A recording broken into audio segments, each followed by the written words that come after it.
Hey everybody, my name is Andrew Fraser, and I wanted to bring you all some information about how to exercise your dog. I know this time of the year a lot of you are wondering if your dog's getting enough exercise because they might be driving you bonkers inside. So we're going to talk a little bit about the two different types of exercise that are important and how you can achieve this, especially here in the winter time when it can be especially difficult with the nasty weather. So in terms of the amount of exercise that a dog should get physically each day, I usually tell people somewhere between 30 minutes to about 2 hours. This really is going to depend on the age of your dog, the breed of your dog, their health. All of those factors play a major role in how much exercise they need. Some of you hear 2 hours and go, wow, that's going to be impossible for me to do. And you may end up having to look into getting a dog walker or a friend or a neighbor to come in and help you out. But we want to make sure that they're getting what they need.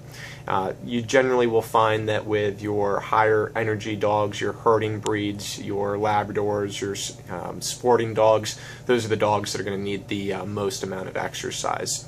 Some of the things that you can do in the wintertime, if you don't like going outside, is you can play the stair game with your dog, where you can throw a toy up to the top of the stairs, or you can have two people, one at the top, one at the bottom, and practice running the dog back and forth up and down the stairs. I used to love doing this with my old dog Tanner, and it really just wiped him out after about 10 or 15 times.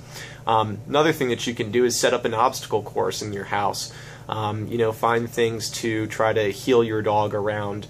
Practice making them sit in different areas on different surfaces. Find things for them to jump over. Be careful what you teach them to jump over, because you might not want them jumping over your couch when you're sitting on it, but I'm sure you can find some creative stuff. Always making your dog work for their treats. You know how much we love that. That's very important for physical exercise, but you'll also find that that's a great way to mentally exercise your dog. For those of you that have treadmills, there's a great way to exercise your dog in the winter. This is a process that needs to be done carefully, but we can always help you out with that. If you have questions, we can show you actually how to teach your dog to walk and jog on the treadmill safely. So the second type of exercise that I actually think is the more important form of exercise is your mental exercise. And this is where we end up with a lot of the behavioral issues, is because our dogs are not mentally stimulated. And what we find is that dogs that are not being challenged are the ones that end up exploring more and getting into trouble destroying objects, furniture, house, whatever the case may be. So what is mental exercise? Well, for us as humans, mental exercise may be something like reading a book. It may be sitting on the computer all day. We all know how tired we are after a long day at work. You find when you go to the gym and you do a lot of physical exercise that you actually come home somewhat re-energized from that, and it really doesn't make you that tired at the end of the day.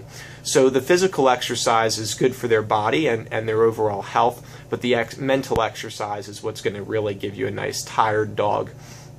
The best way to mentally exercise your dog is through using interactive toys. Kong makes a great toy called a wobbler, and you can put your dog's meal inside of that. So on a day like, when it's 10 degrees outside, nobody really wants to go out and take that, long walk, you can actually utilize that Kong wobbler as a way to help give your dog some mental stimulation during the day. Starmark also has some great interactive toys which you can also check out.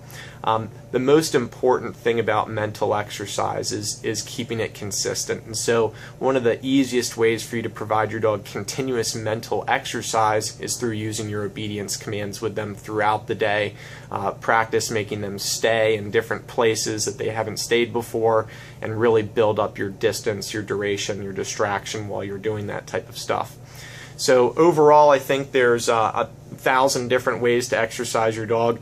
Me personally, I really like going and hiking with my dogs, but this time of the year and when it's nasty outside, you'll find that's not really going to be very appealing to most of you. So hopefully some of these tips help out, and if you have any more questions, you know where to find us at. Thanks so much.